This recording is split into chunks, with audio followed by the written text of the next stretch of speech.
and everyone's going to get a chance to introduce themselves. Tweet length, please. All right. Howdy, everyone. I'm Michael Llewellyn. I spent 4 years as a head of solutions architecture at Open Zeppelin, and now doing solutions engineering at Blockade for on-chain security. Hey guys, my name's Kratos. I have a background in computer engineering.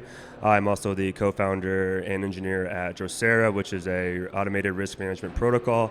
Also an advisor to Groom Lake, which is a private military corporation for Web3. Hi everyone, I'm Mooly from Tel Aviv University and Satora.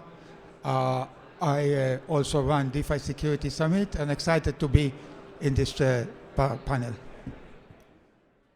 Awesome. So let's just kick it right off. Despite billions spent on audits, we still saw 2.5 billion drained in exploits last year. Are audits just expensive security theater, giving protocols a false sense of safety while failing to prevent catastrophic losses? The Gnosis Bybit attack highlights the role of SecOps beyond code because audits don't seem to be enough. I don't agree. There's not billions spent in security. Security is getting more and more affordable. There is no way to get 100% security, but the more you spend, you get more secure. And you can start in some way and go other way. We provide, that shouldn't but necessarily the number be of billions of dollars, it's something that invented in like many other things. But security budget. If you're have seed capital, that shouldn't be the blockage. I agree, but the issue is that we are actually, the security, like anything else, it started when I started Web3 6 years ago, it was in a different stage. It was people with, you can take a 2-line program and find programs. Now we have good auditors, we have good things coming, so then the hackers are looking for something easier, and then they go to the Web 2. So I think that the web is, the domain is getting more and more secure, and there are more and more attackers, and it's always a battle that will continue to fight. And we've seen it in DeFi Security Summit. Most of the bugs this year are not smart contract related. Michael, did you have something to say? Actually, what he just said, I was going to jump on because of that $2.5 billion number. Like, if we start with one Bybit, that wasn't a smart contract security vulnerability. That was, the front end being compromised, signers being tricked. The second one on the list would be the Ronin hack, which is also where the validator keys were compromised, also not smart contracts. Now, if you go down further the list, you will see smart contract compromises that led to a large loss of funds. But I think it's definitely the fact that smart contracts aren't the only focus. And like, I know that when I was working at Open Zeppelin, we would always be putting in these system assumptions of like, we assume that these keys, these operators, et cetera, are going to be kept secure and be honest. And so smart contracts is just one part of it. But I do think that in general, the industry has to get better. We have to have better tooling, I think, on like the entire stack, both pre and post deployment, and that also comes down to like keeping validators or private key secure, and if possible, if you can get like trusted, secure on-chain infrastructure, actually putting more into that. I was talking to Tomer from your team before this, and he was talking about how he wants more of like the governance decisions and more things actually on-chain as opposed to on multi-sig, so that there isn't the potential to either compromise an interface, kidnap 5 out of 6 of the signers, whatever it might be, to try to actually increase the attack service. So security needs to evolve beyond audits. Is that kind of what we're saying? Yeah, beyond just focus on smart contracts. Still, that's an area we need to improve on, but also the infrastructure and the operational security that everyone individually is doing, especially if they have access to high-value funds or multi-sigs. Yeah, and maybe just quick follow-up. I just want to give Kratos a chance to say, and then I'm going to move on to the next question. Yeah, I think these guys are basically on the money here. I mean, smart contracts is just one risk. Security is a multidimensional thing. And as we saw with the Bybit hack, right, it was more of an OPSEC situation where a dev's computer was compromised and they got access to production infrastructure, which to me is absolutely fucking crazy. At BitGo, I was at BitGo previously, I was a lead engineer and I had no access to production infrastructure at all. Only like a few people did. And access control was super fine-grained. There was practices around how you access it. And that the fact that this even happened is just beyond me. Okay, so moving to the next question. Auditors often face pushbacks from pushback from clients who limit scope, hide scope, or demand rushed reviews to meet launch deadlines. How can auditors ethically navigate these pressures? Should there be public consequences for protocols that obstruct audits, or does this violate decentralization principles?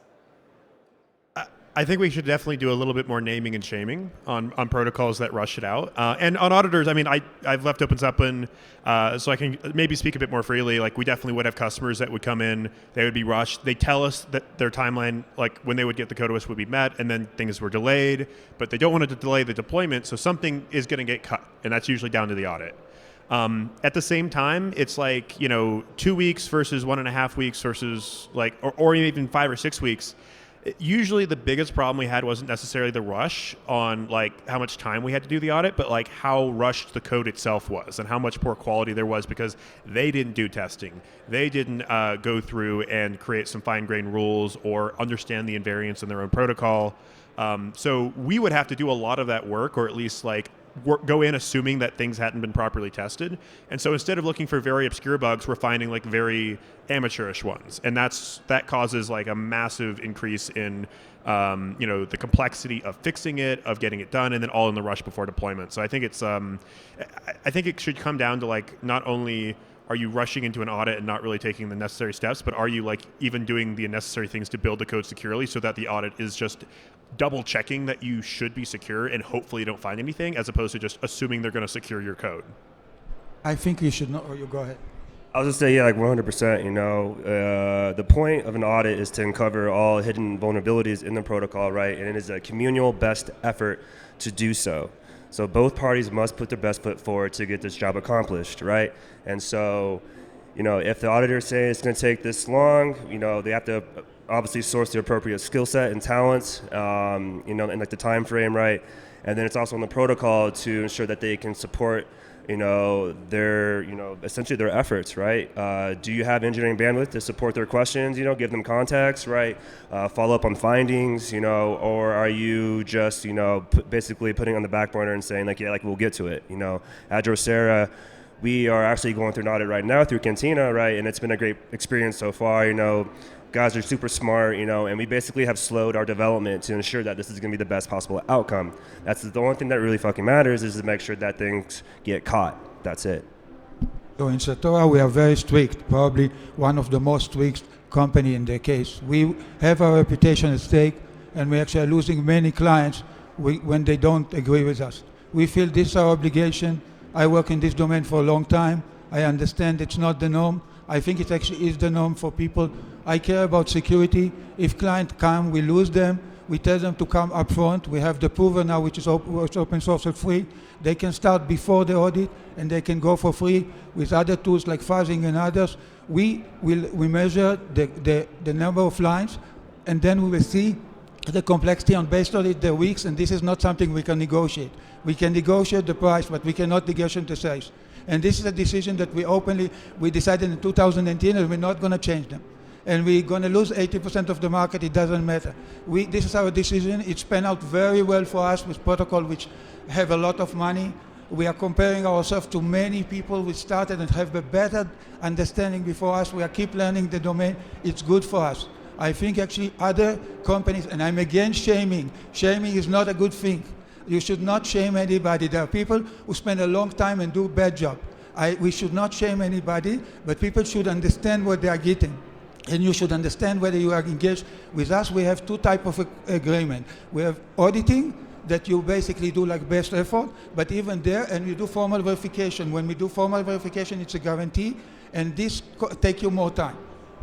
I mean, formal verification processes are pretty expensive, and they do take a lot of time. But ultimately, it does come down to maintaining reputation in the space. And so that leads into our next question. We've seen high-profile exploits in protocols audited by well-known firms. How much responsibility should auditors bear for missed vulnerabilities? Is there systemic conflict of interest when auditors prioritize client relationships over rigor? And how can the industry hold bad actors, Zyrtec, accountable without stifling decentralization? Or more simply, Should protocols that obstruct audits face public consequences? And if yes, who should enforce them without violating decentralization principles? Yeah, I think obviously auditors bear most of that responsibility because, like you said, it's about reputation.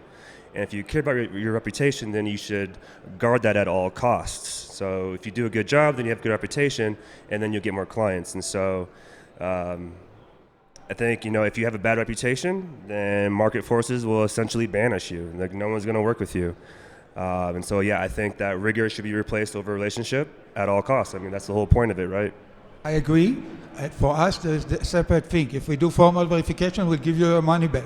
It's a different thing. When you engage with us with auditing, we have the obligation still, like you say, to help you with the mitigation, with incident. But when we have formal verification, this is our guarantee. It's a different thing. And it's true, it takes you longer, but you get more. Yeah, and I've been in the space for a long time and seen like attempts at standards. I think one of the best attempts at that was ETHDenver that has a lot of like, these are things you should be checking for or doing that lines up with an audit. But it's been very difficult to get anyone to necessarily adopt it. Auditors prefer to do their own thing, and it's still only going to cover the basics. Really, you hire auditors because you want them to catch things that aren't going to be in a checklist. I think it ultimately does come down to reputation without there being like a gatekeeper and who gets to call themselves an auditor or who doesn't. And when it comes to auditors, they need to be able to say, like when they work with clients, one, is this a client I even want to associate with? Two, is the code I'm about to audit, do I think that I have a reasonable chance of ensuring that I find all the bugs? It's not a guarantee, but do you think that that's a feasible challenge for you to take on? And then when you put out a report describing what you found and how you found it, you give at least some sense of like what is the state of the code. You shouldn't say this is secure, this is not, because you don't want to objectively say something you can't guarantee. Maybe formal verification, you feel more confident on that, but in general, you would want to make sure the users know we've maybe taken it from a 95% to a 99% chance that there's no bugs, but there's always a chance. And so any auditor that's going out marketing the fact that they have 100% secured a protocol or allowed a client to market their audit as a foolproof security check, that's the sort of thing that good auditors should be standing up against and telling clients you cannot use this in that way versus auditors that allow that, and you should be very wary of. I mean that everyone's waiting for that check mark, right? And then they want to be able to market that, and it needs to be on the auditors to ultimately say you can or can't do that, but there's not really any controls, which kind of brings into our next question. Anyone can start an auditing firm, so how do we separate real security experts from opportunists? And should there be an industry-wide certification or decentralized or a decentralization incompatible with credentialism? I think it's great for everybody to start. It's actually one of the best things that happened. You have seen when we started, there were few very good auditing firms. They were very expensive. Now we see individual auditors who are doing amazing job. We are seeing people who are coming out. We are seeing small companies that come out of nowhere and see amazing job. Actually, that's what the best thing that happened to Web3 in the last 2 years is all this bug bounty. Everything is coming, and it's great. And people should evaluate. When you get an audit, if you are a developer, it's very easy to evaluate if it's a good one or not. Insert a bug, okay? And it's very clear. And the fact that the more the better, no regulation, just let anybody start. And private audit are good, solo audit are good, team audit are good, community audit are good, everything. Yeah, the worst thing a company can do is have a small bug bounty that is not worth anything. Yeah, I agree. I think it's great that we have, smaller firms popping up, You're starting to see a lot of new talent, diversity in thought. At Drosera, we worked with this one auditor called Blaze, very early on, pre-testnet, and they cut a lot of low-hanging fruit.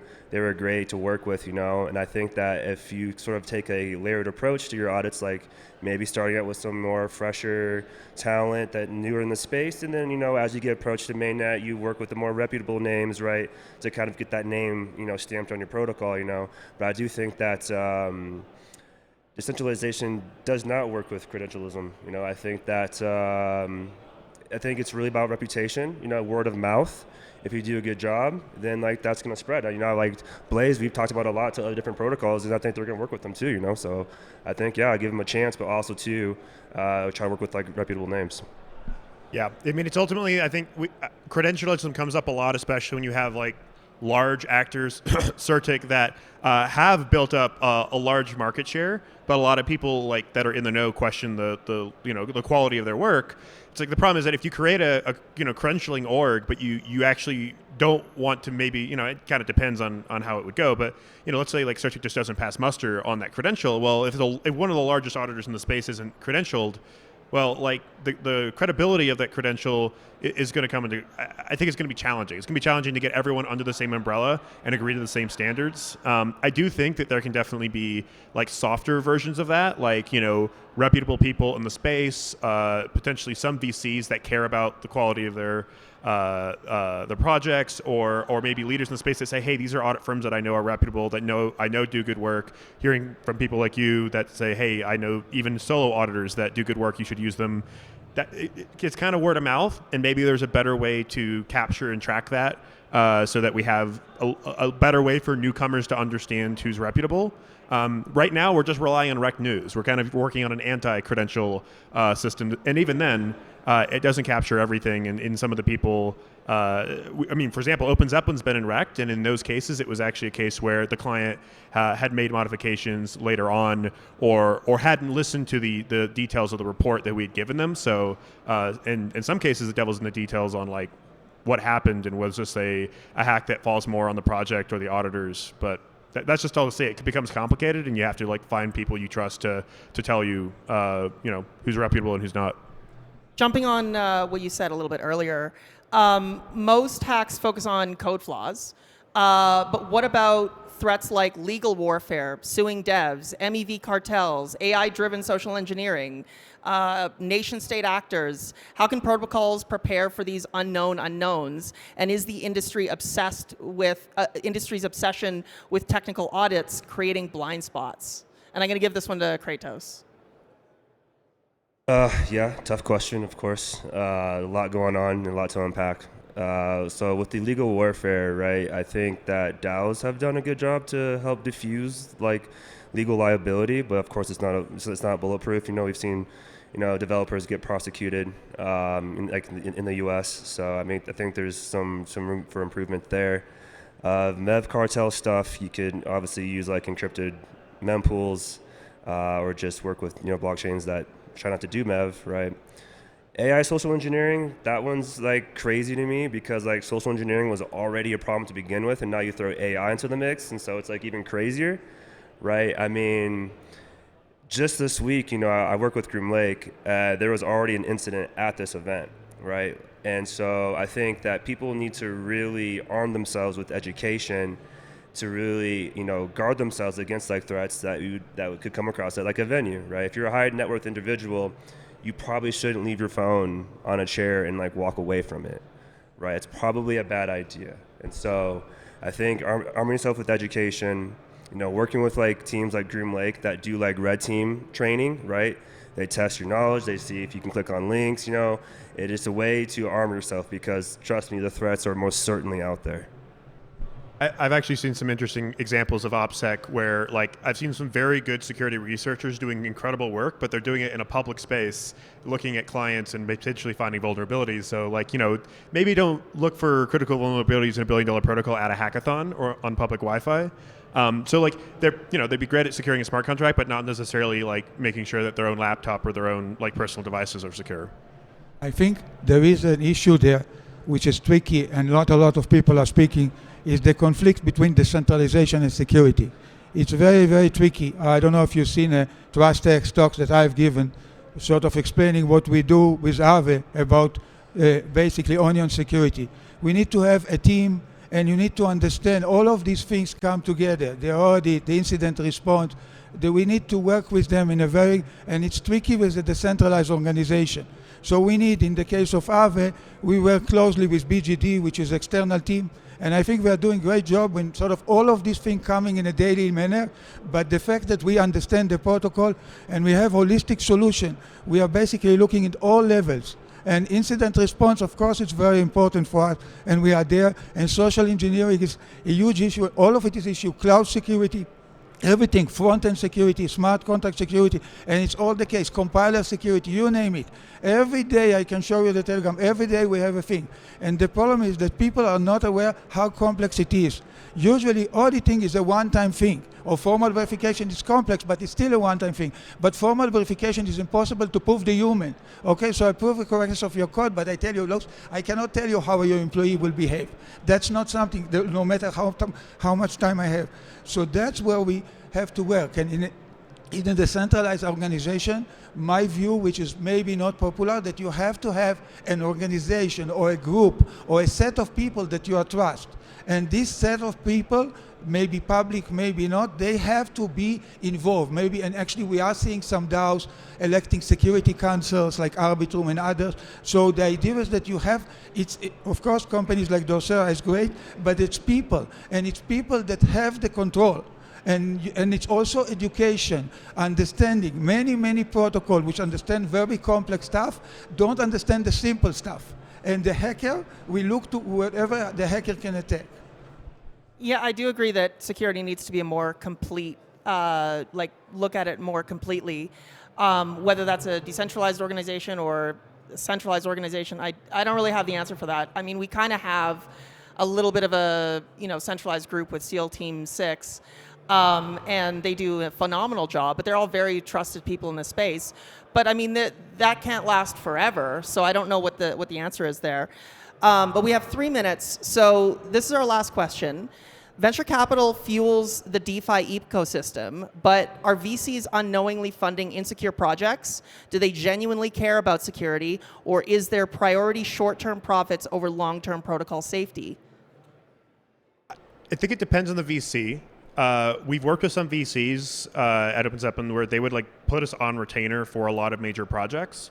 But at the same time, we also see these VCs funding projects that are absolutely risky. And VCs, ultimately, it's a money game where you're funding 10 projects, and if 9 of them blows up and 1 goes unicorn, then you've been successful. If those 9 explosions include a lot of user funds, then for the VC, that's cost of doing business. So I think there's genuine interest from most reputable VCs in the space to invest in security. I mean, it shouldn't be just the cost of doing business is that's the excuse, but that's how it's valued. Yeah, and I think the challenge is ultimately balancing you should be telling users hey, invest in your own risk when you're actually using these protocols, but a lot of the times they're not sophisticated to know Terra Luna, a lot of retail went into that, not realizing just how risky it was going into a synthetic stablecoin that effectively had no backing and was probably it was only a matter of time. And a lot of people were questioning it and then getting dunked on by the founder on Twitter. I don't think any of the VCs were reaching out to that founder saying, hey, you should be informing your users better. They were just enjoying the number going up until it all fell apart. So I don't know who their VC backers were, but those are the sorts of projects that unfortunately we still continue to see. It's gotten better, but I think it's still a problem. So we got time for one more response. Yeah. Who wants to take it? I would just say that what you said basically, it depends on the VC, right? If they're short-term focused, then they're not going to give a shit about security. But if they're more long-term focused, then yes, of course. But at the same time, though, security is not in their wheelhouse, and so they're just going to trust their founders that they're going to do what's best, for their project, right? And actually, from recent conversations that we've had with protocols and even liquidity providers, is that they're actually more interested in security in the protocol before they even deploy the capital, right? And so they're looking at okay, is a protocol actually having monitoring and risk mitigation in place? Obviously, Docera does that. Shameless show. There's other solutions out there too. But yeah, I think it really depends on the VC. But I think liquidity providers actually care a lot more. So maybe just 1 second. It's actually opportunity for VCs and for founders. We have seen VCs require formal verification and getting us good client. We have seen VC giving audit bank for people, which is great. Also, it's a good idea for a founder. If you get an investment, you check what your VC is willing to give for you. And some of the VCs are excellent. I'm not going to say the name, but you can check with your VCs. Some VCs are giving you audit, bank for audit, for formal verification is great. It indicates that they care for you. So we got 20 seconds left if anyone has final words, but I will say this talk will be up online and it is streaming and it's on Twitter. Please retweet it if you agree with anything that was said here. Stay safe. Thanks for having me, guys. So for me, I've been working on this domain for many, many years. The dream is to make formal verification useful. I actually, I'm very biased, but now this week we open source it on Ladies and Monday. gentlemen, thank you so much for your time. Please give a round of applause to our panelists.